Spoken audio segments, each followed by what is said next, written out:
ওটা আমাকে দাও আর আমার বড়টা ওকে দিয়ে দিলাম। সেই জন্য দেখো আমার পিসটা কিন্তু অনেক বড় ছিল, ওরটা কিন্তু ছোট। তারপর কিন্তু দিয়ে দিল এখানে স্যালাড। আর তারপর চলো খেয়ে বলি যে টেস্টটা কেমন ছিল। আমি প্রথমে না এটা কাটলাম, কেটে বললাম এরকম কালো কালো দেখতে লাগছে কেন, বাট টেস্ট করলাম, বাট ভালো খেতে ছিল।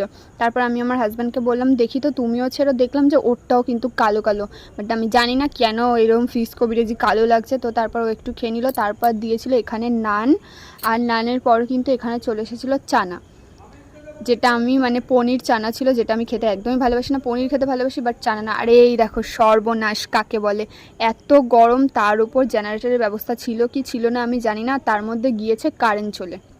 এই গরমের মধ্যে বলো কারেন্ট চলে গেছে আর এইভাবে খাওয়া যায়?